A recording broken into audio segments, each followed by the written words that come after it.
15편, 15편의 시편을 가리켜서 순례자의 노래라고도 부릅니다. 성전에 올라가는 노래, 순례자의 노래, 이게 같은 내용이죠. 옛날 이스라엘 순례자들이 이스라엘의 3대 명절, 유월절, 오순절, 초막절, 절기가 되어지면 각지에 다 흩어져 있었던 그런 이스라엘 백성들이, 또 디아스포라, 다른 나라에 흩어져 있었던 이런 모든 이들이 가족을 이끌고 그리고 예루살렘으로 모여듭니다. 예루살렘은 일반적으로 가장 팔레스타인 지역에서 높은 지역에 있죠. 그래서 이스라엘 경내에 들어오게 되어지면 예루살렘에 있는 시온산이 보이기 시작합니다. 학자들은 이 마지막 이제 예루살렘으로 들어가기 전에 마지막 주디아 데저트라고 얘기하는 유대 사막을 통과해서 이제 마지막 통과하면서 예루살렘으로 올라가는, 아마 그때 이 노래를 부르지 않았을까 이렇게 생각들을 합니다. 마지막 난관이라고 부를 수 있는, 마지막 어려움이라고 얘기할 수 있는 사막의 뜨거운 열기를 참고 견디면서 이제 조금만 더 가면 보이거든요. 이 산이, 높은 산이 보이니까 이제 예루살렘에 도달한다는 어떤 기쁨을 가지고, 그래서 이 노래를 불렀을 거다. 그래서 여기 별명이 성전에 올라가는 노래 혹은 순례자의 노래, 이런 별명을 가지고 있는 것이죠. 특별히 시편 121편은 순례자들이 예루살렘에 인접해 있는 산들, 시온산, 감람산, 성전산, 이런 산들이 서서히 눈앞에 시야에 들어오면서 유대의 광야를 지나면서 불렀던 노래라고 생각을 합니다. 이 시편 121편은 크게 두 부분으로 나누어질 수가 있어요. 1절, 2절, 그 다음에 3절부터 8절까지 이렇게 나눌 수가 있습니다. 1절, 2절은 한 순례자가 독백으로 얘기하는 것처럼 되어 있어요. 스스로 자기 생각을 담아서 이렇게 독백하는 것처럼 1절, 2절은 얘기하고 있고, 3절부터 8절까지는 이제 이 순례자의 노래에 대한 화답하는 형식으로 노래를 하고 있습니다. 그러니까 1절부터 2절은 자문자답하는 형식이라고 얘기한다면, 내가 질문합니다. 그리고 내가 대답을 하죠. 내가 산을 향하여 눈을 들리라. 나의 도움이 어디서 올까 질문합니다. 그리고 스스로 대답하죠. 뭐라고 대답합니까? 나의 도움은 천지를 지으신 여호와에게서로다. 여기서 가장 중요한 거는 이제 1인칭 대명사가 사용된다는 거죠. 내가, 자문하고 또 자답하고, 그래서 나라는 단어가 중요해요. 내가 산을 향하여 눈을 들리라. 나의 도움이 어디서 올까? 나의 도움은 천지를 지으신 여호와에게서로다. 두 번째 3절부터 8절까지를 보면 다른 순례자가 화답하는 것으로 얘기를 합니다. 중요한 단어가 뭐냐면 너가 되는, 너라는 2인칭 대명사가 이제 중요한 단어로 등장을 하죠. 여호와께서 너를 실족하지 않게 하시며. 다른 사람이 노래하는 거예요. 첫 번째 부분은 내가 노래하고, 또 그러면 옆에 있는 그런 다른 순례자가 나를 쳐다보면서 너를 이제 이 얘기를 하는 것이죠. 그래서 두 부분으로 나눠집니다. 나라고 하는 부분과 또 하나 너라고 하는 부분, 이렇게 너 이렇게 둘로 나눠진다고 볼 수가 있어요. 시편 121편은 바벨론 포로 후기에 쓰여졌을 가능성이 많다, 이렇게 성경학자들은 생각합니다. 포로 생활 다 끝나고, 그리고 포로의 고달픔과 아픔, 서러움, 이런 고난의 역경을 기억하는 사람들이 이제 인생의 새로운 소망을 이제 시온의 언덕에 올라가면서 또 하나님을 예배하면서 또 이게 얻게 될 감격의 그 은혜를 사모하면서 불렀던 그런 노래죠.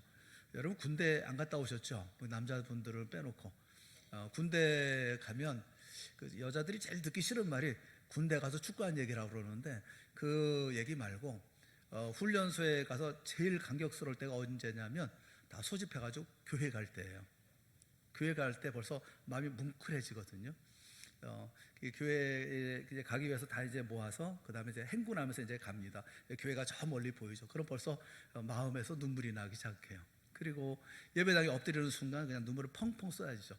그때 무슨 찬송을 어떻게 했는지, 누가 설교를 어떻게 했는지 하나도 생각이 안 나요. 그냥 막 울다가 온 생각만 나요. 왜 그러냐면 이게 서러워서 우는 게 아니라 감격스러워서 그냥 남들 믿어서 막 이렇게 살다가 그 교회 가가지고 엎드려가지고 이렇게 그때는 그렇게 감동이 되고 감격이 되고 그냥 교회 들어가는 문턱에 막 다 발을 넘어서는 순간부터 확 눈물이 나기 시작하고 그래요. 그 이스라엘 백성들이 아마 그런 감격이 아니었을까 생각하면서 이제 저 성전을 보면서 예루살렘 성전에 있는 산을 보면서 산이 보이잖아요. 그 산을 보면서 가면서 저기 들어갔을 때 예루살렘 성전에 들어가서 그때의 감동과 감격 이것을 생각하면 굉장히 큰 위로가 되고 힘이 되지 않았겠습니까? 여러분 어쩌면 우리가 모두가 다 순례자죠. 우리는 다 어떤 면에서는 이 시대를 살아가는 순례자라고 얘기할 수가 있어요. 우리가 예수 그리스도를 우리 주님으로 우리 구세주로 영접하는 순간 우리는 하나님 나라의 시민이 되어지죠. 영원한 나라, 우리가 사모하는 나라, 우리가 진정으로 우리의 이런 진정한 하나님의 나라를 사모하고 살고 있다고 한다면 우리는 순례길을 걸어가고 있는 거예요. 이 순례길을 걸어갈 때 어려워질 때 있잖아요. 또 힘들 때가 있잖아요. 사막의 열사의 사막을 통과할 때 또는 그런 태양 밑에서 숨을 허덕이고 갈증을 느끼며 살아가는 이런 고통스러운 사막을 지나갈 때 그때 부를 노래가 뭐냐면 시편 121편이라는 것이죠. 순례자의 노래, 위로의 시편이 바로 시편 121편이라는 것입니다. 우리 모두가 다 인생의 순례길을 걸어갈 때 힘들고 어려울 때 이 시편 121편을 보면서 이것이 소망이 되고 기쁨이 되어지고 여러분에게 위로가 되어지는 복된 말씀이 되어질 수 있기를 주님의 이름으로 축원합니다. 오늘 제목이 뭐냐면 사는 것이 어려울 때, 살아가는 삶이 어려울 때 그때 우리가 해야 할 일이 뭘까? 오늘 본문의 말씀을 보면서 한 두 가지만 생각을 하려고 그래요. 우리가 해야 할 첫 번째가 뭐냐면 하나님의 도우심을 기도하라 이렇게 권면하고 있죠. 시편 기자는 하나님의 도우심을 기도하라 이렇게 우리에게 말씀해 주고 있어요. 그 한 목사님이 계시는데 그 목사님이 그 사모님이 이제 밤만 되면 덥다고 자꾸 이렇게 갱년기죠. 사모님이 갱년기가 돼가지고 덥다고 그러면 이제 더워서 뭐 창문 열고 막 이런데 견딜 수가 없으니까 그러면 이제 차를 몰고 나간다 그런 거예요. 밤이 되면 차를 몰고 막 이렇게 차를 몰고서 달려야 그래 이제 사모님이 시원해 한다는 거예요. 그래서 바다 가자, 바다 가고 산 가고 뭐 이러면서 막 한다는 거예요. 그래서 그 목사님이 하는 얘기가 피곤해 죽겠다고. 밤만 되면 어떻게 자꾸만 데리고 나가 달라고 그러고 그냥 덥다고 그러고 자꾸 그런다고. 그러면서 이제 그러더라고요. 그래서 저희가 이제 충고를 하죠.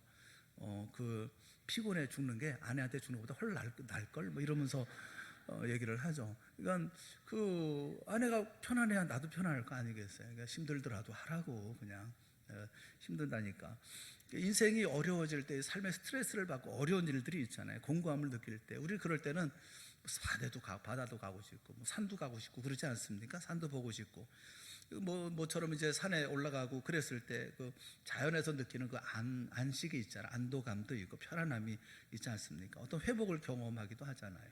여기 시편에 이제 순례자도 같은 심정일 거예요. 이제 유대 사막을 지나서 시온의 언덕이 눈에 들어오고 성전 위에 서 있는 어떤 성전이 서 있는 성전산, 감람산 뭐 이런 산들을 보았을 때 산을 보면서 느끼는 것은 이게 어떤 면에서는 기쁨이고 어떤 면에서는 위로가 되지 않았겠습니까?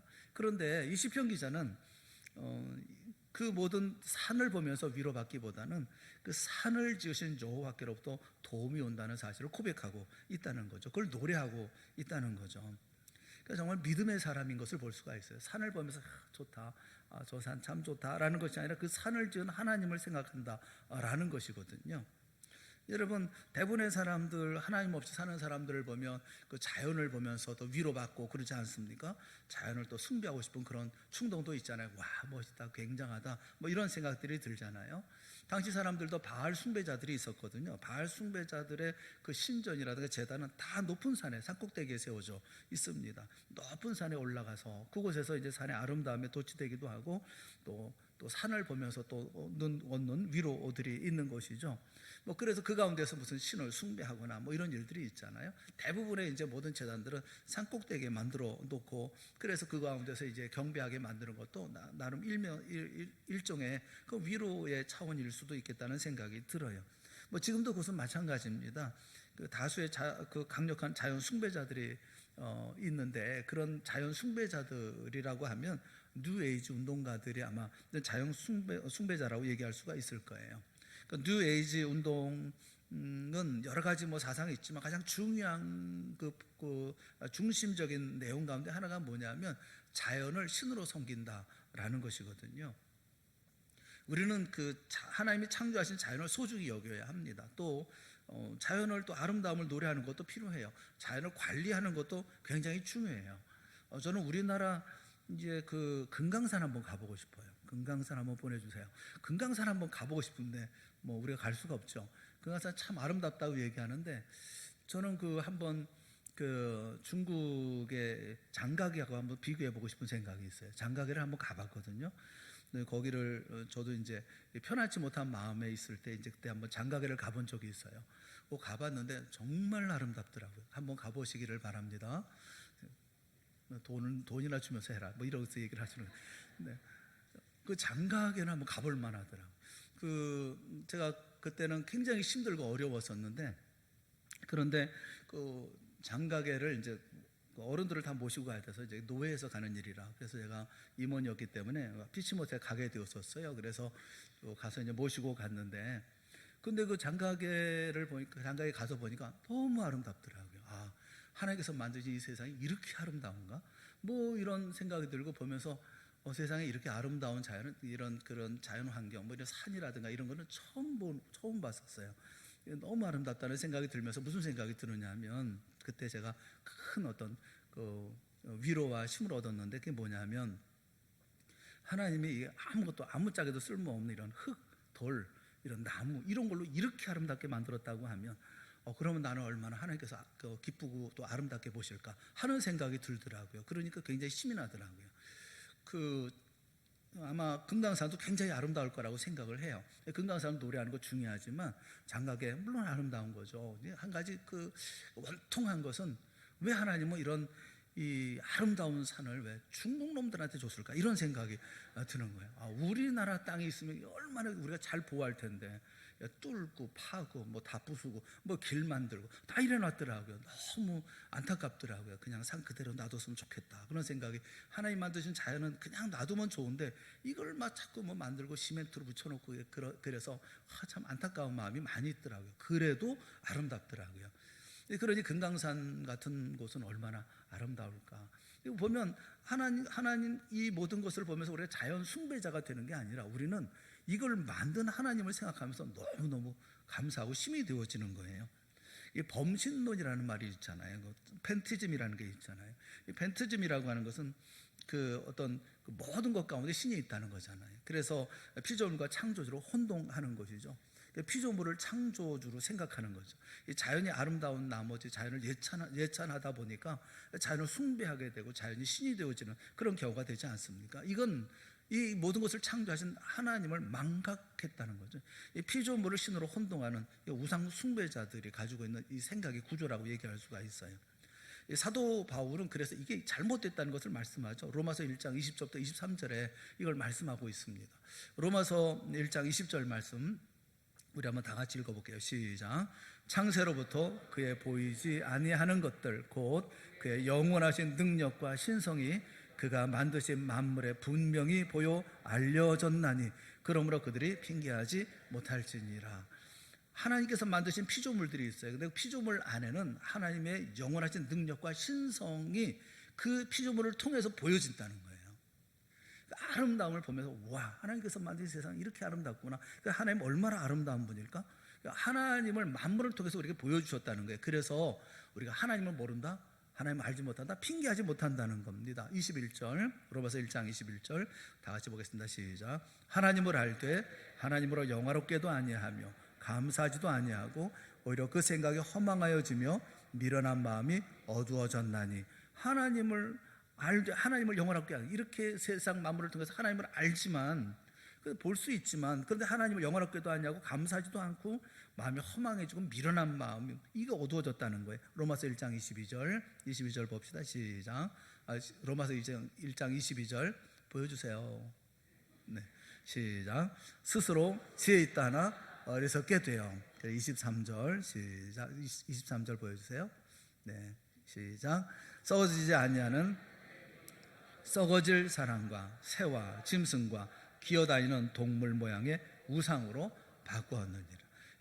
천지 만물을 보면서 그 가운데 하나님의 신성, 하나님의 능력이 나타났는데 그걸 하나님의 영광을 썩어질 사람이나 새나 짐승이나 기어다니는 동물 모양의 우상으로 바꿔놓고 그걸 우상으로 섬기고 있다는 거죠.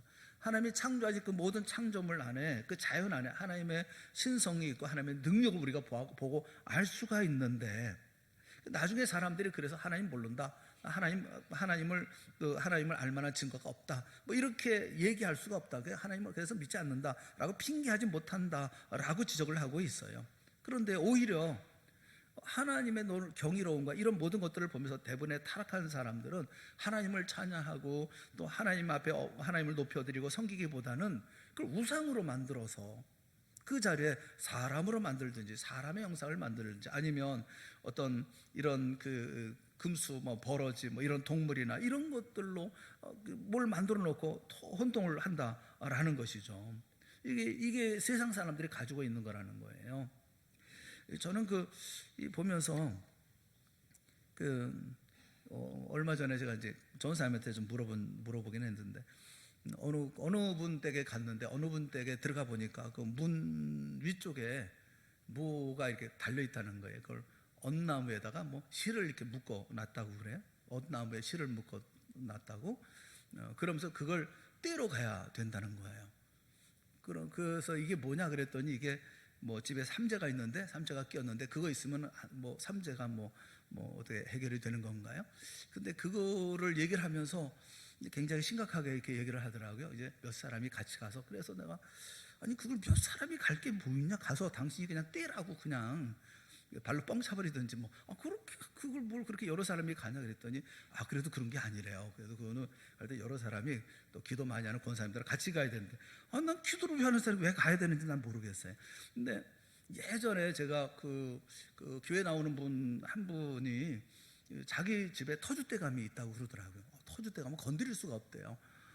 그래서 제가 터줏대감이라니까 난 터줏대감 본 적도 없고 어떤 게 터줏대감인지 알 수도 없고 뭐 이 귀신은 귀신인가 보다 이런 생각이 들어가지고 목사님 오셔서 터줏대감을 좀 이렇게 없애버려 달라고 그러더라고요. 그래서 제가 일주일 내내 기도했거든요. 주여, 터줏대감하고 싸워야 되는데 이제 주여 내게 힘을 허락하여 주시고 그냥 귀신하고 싸워야 되는데 뭐 이러면서 그냥 제가 열심히 기도했거든요. 한절한 마음으로 기도하고 전날도 이제 긴장을 해서 우상을 대해본 적은 별로 없었기 때문에, 그래서 터줏대감은 어떤 건지도 모르겠고, 그래서 이제 기도 많이 하고 그리고 준비하고, 그러고 이제 제가 그 집을 갔어요. 단단히 하고 이제 열심히 이제 준비하고 그다음에 성경 찬송 들고 이제 가서 그 집에 가가지고, 그러고 난 다음에 들어가서 집에 들어가서 터줏대감이 어디 있습니까?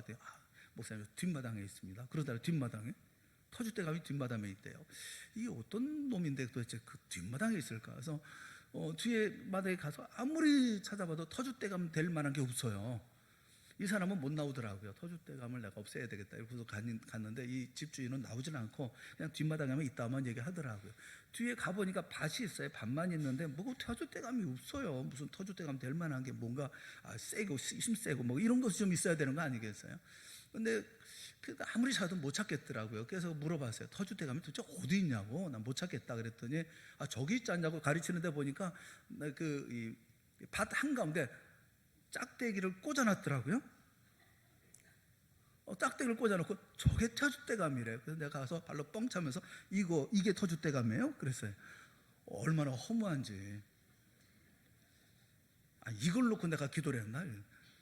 막 땅바닥에다 막대기 하나 꽂아놓고 이게 터줏대감이라고 하고, 아니 그걸 내가 왜 그렇게 간절한 마음으로 이렇게 기도했는데, 그 다음부터는 저는 그런 거 신경 안 써요. 뭐 기도하는 사람 가서 몇 사람이 매달릴 필요 없어요. 그냥 가서 떼버리고 가서 갖다 던져버리면 돼요. 쓰레기통에 집어 던지면 돼요. 아무것도 아닌 거거든요. 우상이라는 게 무슨 의미가 있어요? 거기 무슨 귀신이 씌었어요? 뭐가 씌었어요? 아무것도 아니고 그냥 놓고선 그냥 그렇게 섬기고 그러는 거잖아요. 어리석잖아요. 시편 기자가 얘기하고 있는 것은 저 아름다운 모든 것들을 보면서 왜 우상을 만들어 놓느냐는 거예요. 하나님이 창조하신 산을 보면 이 산을 보면서 하나님을 봐야지. 이것을 만든 하나님이 얼마나 대단한 분인가. 그리고 하나님을 생각하면서 창조주 하나님을 바라보면서, 그러면서 우리가 이 모든 것을 우리에게 도우실 수 있는 이 모든 것을 만드신 하나님이라고 하면 나를 돕는 하나님이 아니겠느냐, 즉 그 얘기를 하고 있는 것이거든요. 내가 산을 향하여 눈을 들리라. 산이 아름답잖아요. 귀한 산이잖아요. 내가 찾아온 산이잖아요. 나의 도움이 어디서 올까? 나의 도움은 이 산이 아니라 이 산을 지으신, 천지를 만드신 하나님께로부터 내가 도움이 온다, 이렇게 고백하고 있는 거잖아요.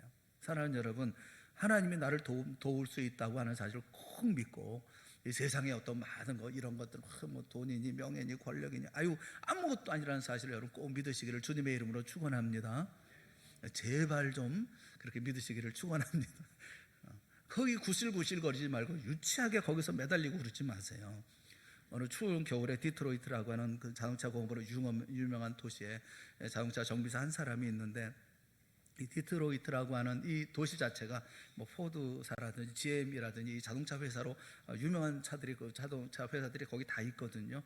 거기 회사에서 일하고 있는 유명한 이제 자동차 정비사인데, 이제 추운 겨울에 차를 몰고 이제 회사에 출근하다가 고장이 난 거예요. 그래서 차를 옆에 세워놓고 본넷을 열어놓고 어디가 고장이 났나 이렇게 살펴보는데 이 원인을 딱히 발견을 못하는 겁니다. 도대체 어디 원이 있는지. 그래서 쩔쩔쩔쩔 매고 있는데, 그래서 그 고치지 못하고 있는데 옆에 지나가던 세단이 하나가 지나가다가 딱 쓰더라는 겁니다. 그러면서 문을 열고 나오면서 제가 좀 도와드릴까요? 뭐 이렇게.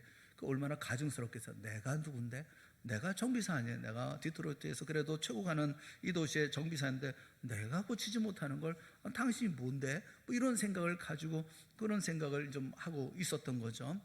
그런데 제가 한번 좀 보겠습니다 하더니 몇 군데 이렇게 보더니 그 선생님 저 한번 스타트 한번 해보시죠. 시동 한번 걸어보시죠. 그 시동을 걸어보니까 시동이 걸리더라는 거예요. 깜짝 놀래가지고 정비사가 놀래가지고 그 이분에게 정중하게 죄송하지만 선생님 누구십니까? 그랬더니 이제 명함 한 장을 딱 주더랍니다. 명함을 받아보니까 거기에 헨리 포드, 자동차 만든 사람이거든요. 그 회사 사장, 그 사장 만든 사람이니까 깜짝 놀란 거죠. 자기가 만든 사람이니까 못 고치겠어요? 여러분, 나를 만드신 분이 누구겠어요? 하나님이잖아요. 나를 누구보다 가장 잘하는 분이 누구예요? 나보다 더 잘하시는 분이 우리 하나님 아닙니까? 주님 아닙니까? 시편 기자는 이 아름다운 산을 바라보다가 그 산을 만드신 하나님이 진정 내 인생의 길에 도움이 되신다 고백하고 있는 거예요. 내가 산을 향하여 눈을 들리라. 나의 도움이 어디서 올까? 나의 도움이 천지를 지으신 여호와에게서로다. 보면서 아름답고 귀한 것을 보지만 그러나 그 가운데서 그 하나님의 도우심을 바라보는 거죠. 우리가 하나님이 눈에 보이지 않기 때문에 참되고 살아계신 하나님보다 눈에 보이는 우상을 쫓아갈 때가 참 많잖아요. 가끔 보면 성도들 가운데도 급하면 어디 뭘 보러 간다고 하는 분들이 가끔 있더라고요. 뭘 봐요? 보기는 봐도 소용도 없는 것들인데, 우리 눈에 보이지는 않지만 참되시는 하나님, 살아계시는 하나님, 그 하나님이 우리에게 있어서 우리 인생길에 진정한 도움이 되시잖아요. 우리가 순례의 길을 걸어갈 때 힘들고 어려운 일이 있다 하더라도 여러분, 순례의 길을 걸어갈 때 주님만이 나의 도움이 되신다는 사실을 늘 고백하며 사시기를 주님의 이름으로 축원합니다. 주님만이 나의 도움이 되시는 거예요. 이 모든 것을 만드신 하나님이 이 모든 것을 만들어 내게 주신 하나님 아니에요. 그러면 그 가운데 내가 기뻐하며 살아야 되잖아요. 주님과 함께 살아가는 삶. 첫째는 늘 이 모든 일들 가운데 나를 도우실 수 있는 분은 우리 주님밖에 없다. 사실 여러분이 분명하고 확신하고 그리고 주의 도우심을 간구하는 우리가 되어줘야 된다라는 사실이고요. 또 한 가지만 더 말씀드릴게요. 여기는 말씀을 보면서 우리 인생길이 어려워질 때는 하나님의 사랑과 함께 가라는 거예요. 하나님의 사랑과 함께 가라. 인생의 길에서 고난당할 때 고난 자체보다 더 힘들고 어려운 것은 외로운 거죠. 나 혼자 가야 된다라는 것이죠. 인생 살아가면서 자기 홀로 가야 되는 외로운 인생길이라고 생각하는 거, 아무도 나를 이해 못해, 누구도 나를 이해할 수 없어, 누구도 이 고통을 대신할 수 없어, 이런 뼈저린 외로움이 있잖아요. 그런데 그때 누군가 나와 함께 인생의 길을 걸어가 줄 수 있다고 한다면, 또 내가 다 하고 있는 고통의 이야기를 함께 나눌 수 있는 사람이 있다면, 또 이런 사람이 내 곁에서 함께 이 길을 걸어갈 수 있다고 한다면 우리는 견뎌낼 수 있지 않겠습니까? 말씀드린 것처럼 1절과 2절은 나라는 단어에 강조된 단어가 나예요. 내가 산을 향하여 나의 도움이 어디서 올까? 3절부터 마지막 절까지 강조된 것은 너입니다. 너.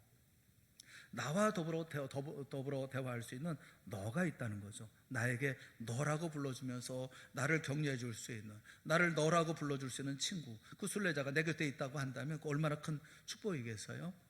이 동행하는 순례자의 중요성에 대해서 전도서 4장에 유명한 아주 교훈이 있습니다. 전도서 4장 9절 말씀, 전도서 4장 9절 말씀 우리 같이 보겠습니다. 시작.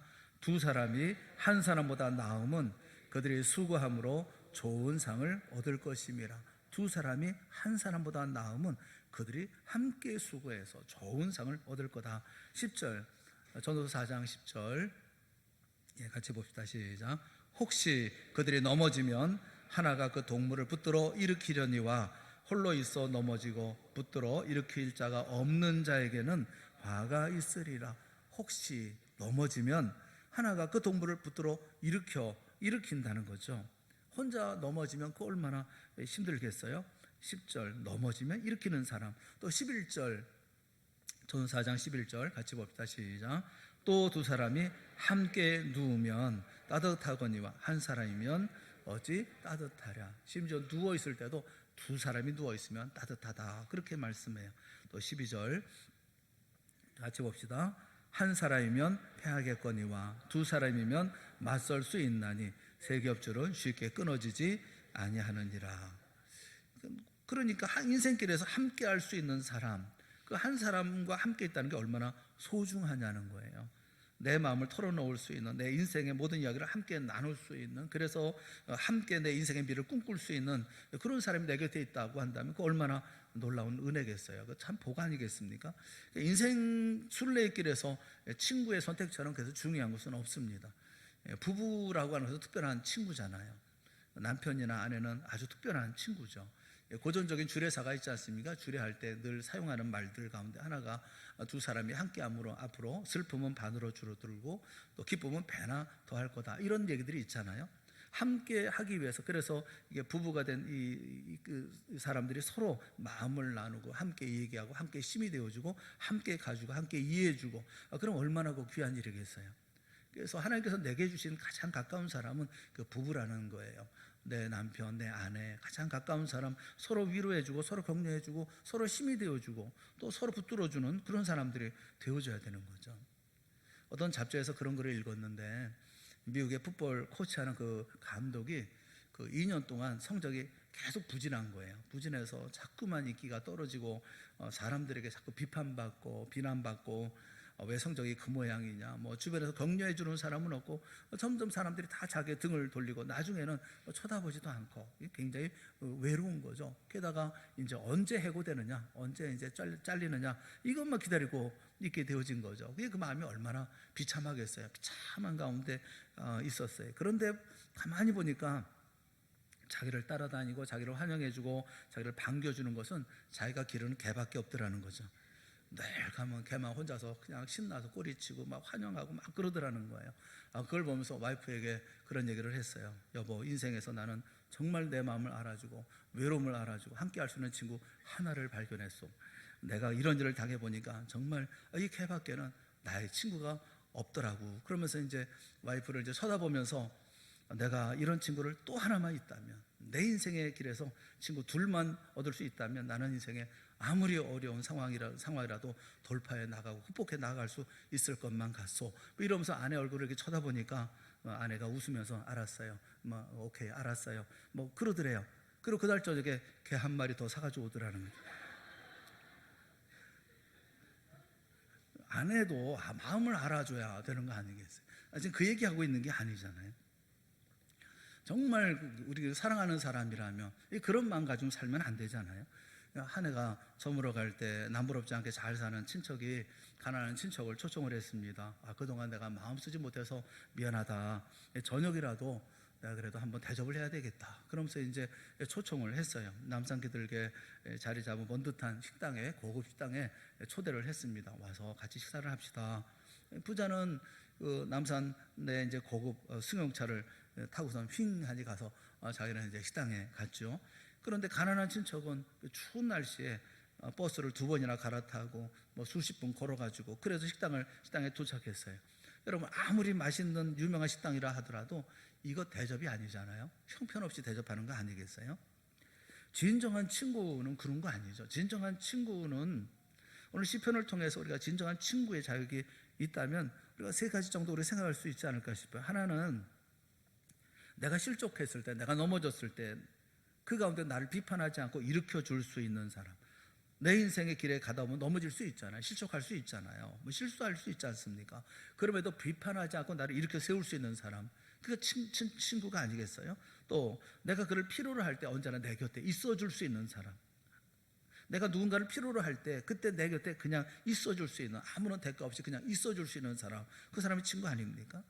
세 번째, 무엇보다도 나로 하여금 하나님을 바라보게 하는 사람, 그런 사람이 친구죠. 저는 이 시편의 순례자는 참 행복한 순례자이겠다, 그런 생각이 들어요. 그럴 수 있는 친구를 갖고 순례길을 함께 가고 있으니까요. 아마도 이 순례자는 이제 예루살렘에 거의 다 왔을 때 피곤했을 것입니다. 또 발걸음도 무거워졌을 거예요. 그러면서 아파하고 피곤해하다가 이렇게 눈을 돌렸을 때 그 언덕에 있는 그 예루살렘의 시온산을 바라볼 때 마음속에 탄식이 되는 거죠. 내가 산을 향하여 눈을 돌리라, 나의 도움이 어디서 올꼬. 그때 그 옆에 가던 친구가, 순례자가 그를 쳐다보면서 얘기하는 겁니다. 여호와께서 너를 실족하지 아니하게 하시며 너를 지키시는 이가 졸지 아니하시로다. 얼마나 아름다운 대화예요. 그렇게 함께 화답할 수 있는 순례자가 내 곁에 있다는 거, 그 자체가 인생의 길에서 얼마나 놀라운 축복입니까? 우리가 살면서 힘들 때가 있잖아요. 어려울 때가 있잖아요. 그럴 때 내 남편이, 내 아내가 여보 걱정하지 마, 힘겨워하지 마, 주님께서 우리의 길을 인도하실 거야, 틀림없이 우리의 앞길을 인도해 주실 거야 라고 말해줄 수 있다고 한다면 얼마나 큰 힘이 되겠어요? 여러분, 이런 친구의 도움, 우리 곁에 있는 사람의 도움이 얼마나 필요합니까? 옆에 있는 분들에게 한번 인사를 한번 하시죠. 내게 좋은 친구가 되어주세요. 이렇게.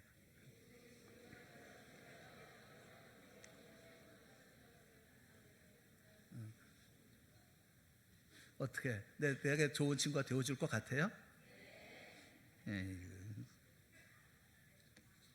그걸 어떻게 알아요? 그냥 내게 좋은 친구가 되어질지 안 되어질지 그건 어떻게 알아요? 여러분, 이런 친구들을 가지고 있다면 참 복 있는 거예요. 내 마음을 알아주고 위로해주고 힘이 되어주고 또 함께해주고, 또 그래서 옆에서 어렵고 힘들 때마다 또 우리에게 필요한 것으로 채워주고. 여러분, 이런 일들은 얼마나 놀라운 일이겠습니까? 히브리서 10장 22절 말씀에 보면 우리가 마음의 뿌림을 받아 악한 양심으로도 벗어나고 몸은 맑은 물로 씻음을 받았으니 참 마음과 온전한 믿음으로 하나님께 나아가자. 우리가 믿음을 가지고 하나님 앞에 나아가는데 그 다음 절 말씀을 보면 또 약속하시는 믿으시니 우리가 믿는 도리의 소망을 움직이지 말며 굳게 잡고, 그 다음에 중요한 말씀이 있어요. 뭐라고 얘기하냐면 서로 돌아보아 사랑과 선행을 격려하며, 그렇게 말씀하고 있어요. 우리가 구원받은 백성이잖아요. 구원의 길을 걸어가잖아요. 예수님의 십자가의 보혈로 우리가 죄심을 받고 하나님의 자녀가 됐고 이제 하나님 향해서 나가지 않습니까? 이제 약속하신 이는 믿으시니 우리가 믿는 도리의 소망을 움직이지 말고 굳게 잡고, 그 다음에 어떻게 해야 됩니까? 혼자 갑니까? 서로 돌아보아 사랑과 선행을 격려하며, 이렇게 나아가야 되는 거죠. 여러분, 우리 주변에 둘러보면 이런 좋은 친구가 있을까요? 내가 힘들고 어려울 때 과연 나를 도와줄 사람이 있을까요? 여러분, 나에게 좋은 친구가 되어주세요 이렇게 얘기를 했지만 이제 바꿔서 얘기를 하면 좋겠어요. 뭐라고 얘기하면 좋겠습니까? 내가 좋은 친구가 되어드리겠습니다. 내가 좋은 친구가 되어드릴게요. 이렇게 인사를 하면 더 좋을 것 같아요. 그게 맞는 것 같아요. 옆에 있는 분들과 내가 좋은 친구가 되어드릴게요. 이렇게.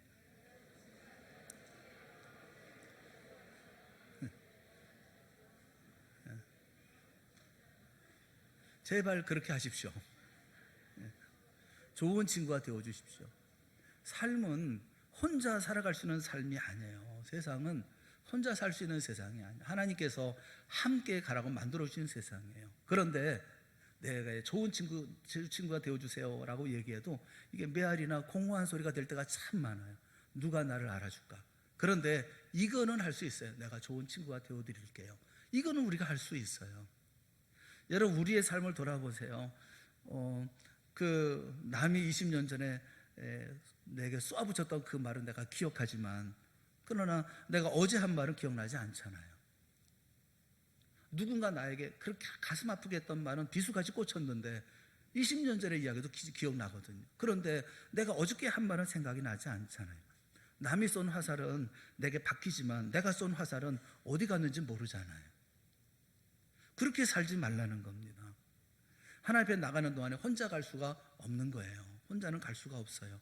친구가 필요합니다. 믿음의 친구가 필요한 거예요. 서로 돌아보아 사랑과 선행을 격려할 수 있는, 그래서 언제나 낙관적으로 바라보고 내가 실족하고 넘어질 때 내 손을 잡아 일으켜 세워주고, 이게 그러면서 하나님은 살아계시다고, 그분은 당신이 일어나기를 원하신다고, 그분은 당신을 지켜주실 거라고, 여기까지 통행해 주셨다고 말하면서 내 손을 잡아 일으켜 세워줄 친구를 갖는 거, 그게 행복한 거예요. 이 교회 공동체라는 것이 큰 복이라는 게, 큰 축복이라고 하는 것은 교회 안에 이런 교회 공동체가 이렇게 서로가 친구가 되어질 수 있기 때문에, 우리가 서로 견디어 나갈 수 있도록 서로가 도와주는, 그것이 공동체이기 때문에, 그래서 우리는 복되다고 하는 거예요. 통상 공동체가 그래서 귀한 거 아니겠습니까? 사랑하는 여러분, 하나님의 지키심을 믿으세요. 여기 성경에 보면 지킨다는 말이 몇 번이나 나옵니까? 3절, 4절, 5절, 7절엔 2번, 그다음에 8절, 모두 해서 6번이 나와요. 어떻게 지키신다고 말씀합니까? 졸지도 아니하시고 주무시도 아니하시며 지키십니다. 모든 때에 언제든지 주님 우리를 지켜주십니다. 뜨거운 사막의 태양이 여전히 내리쬐고 있어요. 태양 앞에 나는 아주 질식해 버릴 것 같은 그런 마음이 있어요. 그런 나에게 저 영원한 나라, 저 예루살렘의 저 성산을 바라보면서 그 뒤에 우리를 지켜주시는 주님의 놀라운, 우리를 사랑하시는 손길을 우리가 보는 것이죠. 보면서 기뻐하고 즐거워합니다. 그러나 여전히 내 곁에 있는 이 모든 그늘, 또 어려운 일들, 또 힘든 고통, 괴로운 일들 여전히 있을 때 옆에 있는 친구는 여전히 내게 얘기하면서 힘내, 조금만 더 가면 돼, 이제 같이 가면 되지 않겠어, 이렇게 얘기하는, 그것이 바로 행복한 삶이 아니겠어요? 여러분, 우리에게는 이 모든 것이 갖추어져 있잖아요. 하나님이 계시잖아요. 우리 주님이 나를 사는 주님이 계시잖아요. 이 세상 모든 것들 그 뒤에 우리가 바라보고 나가야 소망의 그 자리가 우리 가운데 있잖아요. 또 내 옆에는 내가 사랑하는 사람, 나를 사랑하는 사람이 있잖아요. 그러니 우리는 노력한 믿음의 삶을 살아갈 수 있는 것이 아니겠습니까? 스페인 격언 가운데 그런 말이 있어요. 돌이 많은 시내가 아름다운 노래를 만든다, 그런 얘기가 있어요. 돌이 많은 시내가 아름다운 노래를 만들어요. 돌이 없는 시내에 가면 노래가 없어요. 그러나 돌이 많은 시내는 아름다운 노래를 만들어 갑니다. 인생의 역경이 올 때, 감당이 어려운 시련이 나를 아프게 할 때, 그때 시편 121편을 여러분 기억하세요. 우리 주님 주시는 넉넉한 도움을 경험하는 우리 모두가 됐으면 좋겠습니다. 힘든 일은 있습니다. 어려운 일이 있습니다. 하지만 그 가운데 아름다운 노래는 만들어지는 것이죠. 우리 동산교회가 이렇게 아름다운 노래를 만들어가는 귀한 교회가 되어질 수 있기를 바랍니다.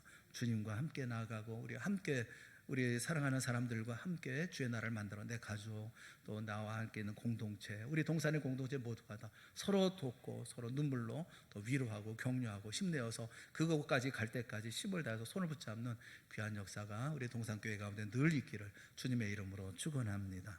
기도하겠습니다. 사랑의 하나님 아버지, 은혜를 감사합니다. 주님께서 우리에게 귀한 자리 허락하시고 동산의 공동체를 통해서 하나님의 나라 향해 갈 수 있도록 인도하여 주셨으니 감사합니다. 이 먼 일을 힘을 다해 감당하는 우리 모두가 다 되게 하시고, 나보다 내 옆에 있는 이들, 나보다 사랑하는 모든 우리 공동체의 모든 일원들을 돌아보며 그 가운데 하나님의 나라 만들어 함께 달려갈 수 있는 우리 모두가 다 되게 하여 주시옵시고, 영원한 성산에 하나님 앞에 예배하는 그날을 소망하는 우리 모두가 다 되어질 수 있도록 이 시간 그 마음속에 하나님의 나라에 대한 소망으로, 그리고 주시는 사랑의 위로로 가득 찬 시간만 되게 하여 주시옵소서. 예수님의 이름으로 기도드리옵나이다. 아멘.